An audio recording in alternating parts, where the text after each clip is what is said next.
All right, so we're going to look at some basic drills, just mechanics that we use in Jiu Jitsu. What we're going to try to do to start off with is very basic mechanics of the movements.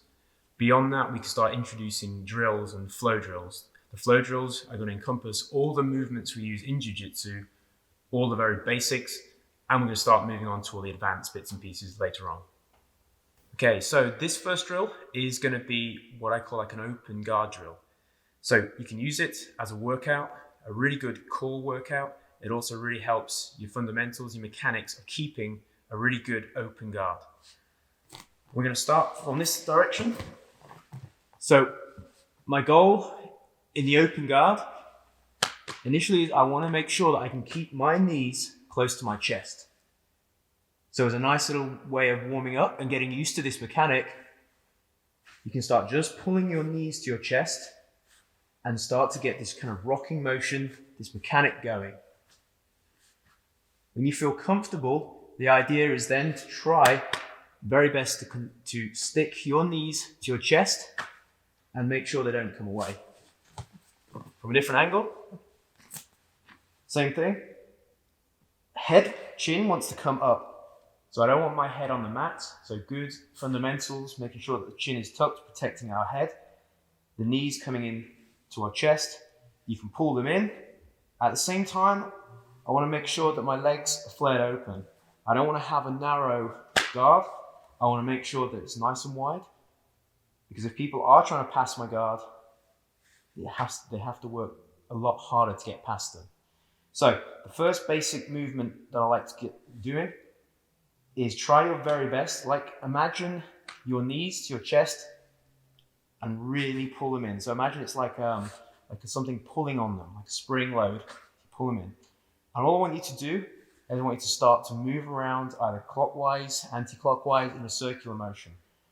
The way we're going to do this, by keeping our knees to our chest, keeping our arms in tight, and we're going to look to create this rocking effect. So if I do need to sit up, I've still maintained that close distance. So rocking.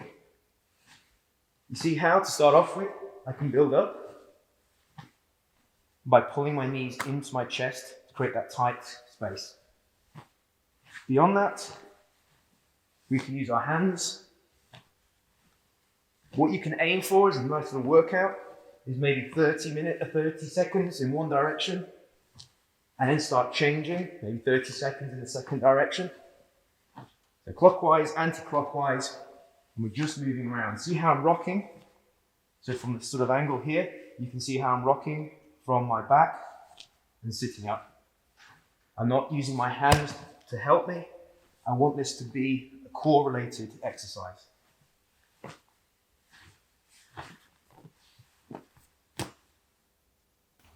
So once we've got down these basic open guard mechanics, we can start to introduce more elements, for instance, submissions, arm bars, triangles, and start to put them into our routine as well as a drill. So, as before, we start on our back. Knees pinned to the chest, as we spoke about before. Hands and elbows nice and tight, so we're not using our hands on the mat, giving away the space. So the drill before, as we're rocking, now we're going to introduce a couple of mechanics, a couple of submission attempts within this open guard mechanic. The first one we're going to do is, as we're rocking, we're going to use this mechanic to shoot up our hips. So this will be in an instance where maybe our partner or our opponent decides to come in and we want to throw up our hips and attack with a submission. So the first one we look at is a triangle. From a couple of different angles we'll show this. First one is knees to our chest. We've built up that core engagement. We've got that workout. We've hopefully got a bit of a sweat going with that clockwise, anti-clockwise movement. All we're going to do now is we're going to look to shoot our hips up. For this one, you can bring your elbows down to help you support your hips, bringing them up. All we're going to do is, as we get the rocking back mechanic, we're going to shoot our hips up. So to start off with, you can get used to one, maybe a couple of rocks. Hips come up. If you want to build it up, you can just do one rock. Notice how my bum, or my lower back, is pretty much completely off the ground with this. Okay, I don't want to be throwing up a triangle with my hips low. My hips need to be really high, so I'm attacking with a triangle. Different angle. So you can see here, my hips want to be shooting up, and I want to bring my lower back off the mat. Nice and high. Knees to the chest, rocking, hips up. Once you've got this mechanic down, we're going to start introducing the triangle mechanic itself. So when our hips are up, we're going to be bringing one leg behind and clamping down. Behind, clamp down, as if we're attacking the triangle. The second bit we're going to put on the end of this is a twist in our hip. So we're engaging our core and our obliques. So we keep rocking, triangle. I can go both sides. Can incorporate the clockwise, the anti-clockwise movement.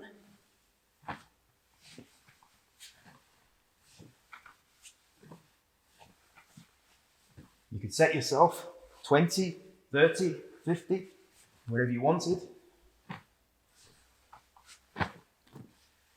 So you can start to work in your triangle attacks from your open guard.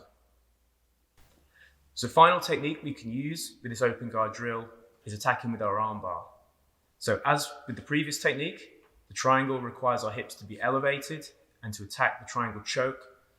This mechanic requires our hips to move slightly different.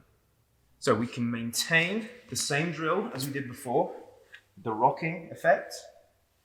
Again, building up that core, so making it into a workout as well as a drill. This one, because we don't have a partner, usually foot on the hip will start the technique. Because we don't have the partner in this one, we're going to change it slightly different and we're going to place our foot on the ground. Imagining that this foot is on our partner's hip. Technique is going to be very similar in terms of bringing our hips up. So we're going to bring the hips up. A single leg raise. The second leg is going to be used to bring up, like we're cutting into the shoulder blade, into the armpit, and chopping down across the shoulder blade. As I do this, what I want to do is turn my hips 90 degrees as well as the foot comes down. So as we're rocking, place the foot on the hip, elevate the hips. You could then, if you wanted, add 4 or 5 hip raises in, single leg hip raises, just to bring the cardio up. Once we've got the hips up, you turn, you chop. Notice how my foot stays planted. The second leg chops down as if we're going for the armbar. We can even motion, pushing away. Once we've done the armbar, we come straight back to our open guard.